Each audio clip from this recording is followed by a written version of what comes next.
Selamat pagi saudara-saudaraku dimanapun saudara berada. Mari dengan rendah hati kita berdoa untuk mendengarkan firman-Nya. Tuhan, terima kasih untuk nafas hidup yang Tuhan masih anugerahkan kepada kami sampai pada detik ini.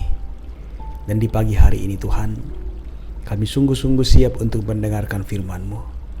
Tolong kami Roh Kudus, sehingga setiap kebenaran firman-Mu yang kami dengarkan, kami pahami dengan baik. Dan dengan tuntunan-Mu, kami boleh melakukannya dalam kehidupan kami. Di dalam nama Tuhan Yesus firman yang hidup kami berdoa. Amin. Mazmur 91 ayat 14-16. Sungguh hatinya melekat kepadaku, maka aku akan meluputkannya. Aku akan membentenginya sebab ia mengenal namaku. Bila ia berseru kepadaku, aku akan menjawab. Aku akan menyertai dia dalam kesesakan. Aku akan meluputkannya dan memuliakannya. Dengan panjang umur akan kukenyangkan dia, dan akan kuperlihatkan kepadanya keselamatan daripadaku. Demikian firman-Nya. Saudaraku, renungan pagi edisi 9 November 2020, hidup yang melekat padanya. Saudaraku, untuk bisa melekat pada Tuhan, kita harus tahu siapa Tuhan yang kita percayai. Bukanlah masalah feeling saja, karena feeling bisa berubah kapan saja. Penulis Mazmur jelas mengerti siapa Tuhan yang ia percayai. Tuhan yang Maha Tinggi, Tuhan yang Maha Kuasa, Almighty, El Shaddai, sehingga membawa hidupnya melekat kepada Allah yang ia percayai. Kata melekat memiliki arti menempel benar-benar, sehingga tidak mudah lepas. Kelangsungan hidup ranting sangat bergantung sepenuhnya kepada pokok. Dengan kata lain, pokok adalah sumber kehidupan bagi ranting. Tuhan Yesus berkata, "Akulah pokok anggur yang benar." Yohanes 15 ayat 1. Karena itu, barang siapa haus, baiklah ia datang kepada aku dan minum. Barang siapa percaya kepada aku, seperti yang dikatakan oleh kitab suci, dari dalam hatinya akan mengalir aliran-aliran air hidup. Yohanes 7 ayat 37-38. Saudaraku, melekat kepada Tuhan berarti tinggal di dalam Tuhan dan Tuhan di dalam kita. Barang siapa tidak tinggal di dalam aku, ia dibuang keluar seperti ranting dan menjadi kering, kemudian dikumpulkan orang dan dicampakkan ke dalam api lalu dibakar.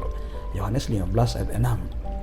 Kalimat "di dalam aku" menunjukkan suatu hubungan yang karib.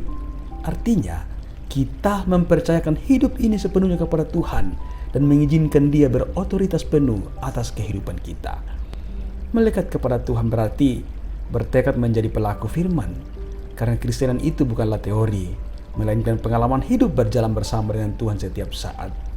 Berjalan bersama Tuhan berarti bergaul akrab dengan Tuhan. Dan terhadap orang yang karib, akrab, Mazmur 25 ayat 14 mengatakan bahwa perjanjiannya diberitahukannya kepada mereka.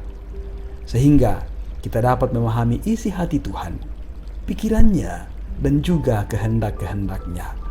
Ada berkat yang luar biasa ketika seorang melekat kepada Tuhan. Dikatakan bahwa ia akan mengecap kebaikan Tuhan. Ia akan menyertai, menjaga, meluputkan, dan membentenginya.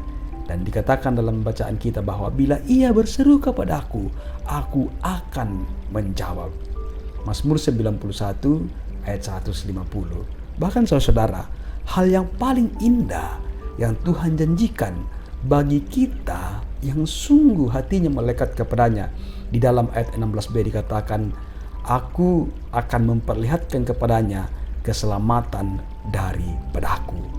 Kita akan diperlihatkan oleh Tuhan keselamatan daripadanya. Saudaraku, banyak orang mengaku dia pengikut Kristus, tapi tidak hidup melekat kepada Tuhan. Dia memilih berjalan menurut keinginan sendiri, bahkan mempertontonkan cara hidup yang berseberangan dengan kehendak Tuhan. Karena itu saudaraku, percayalah bahwa semakin kita mengenal Tuhan, maka semakin kita melekat kepada Dia, dan semakin kita akan melihat betapa dalam dan besarnya kasih Tuhan kepada kita. Tuhan dimuliakan. Haleluya. Amin. Mari berdoa.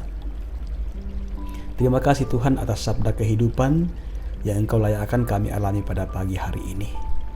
Tolong kami ya Tuhan, agar firman-Mu ini betul-betul kami jiwai, dan kami akan semakin melekat kepada Tuhan.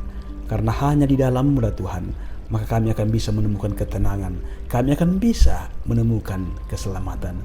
Oh Bapa di sorga, peliharakan semua anggota jemaat Tuhan, semua umat-Mu dimanapun mereka berada pada saat ini.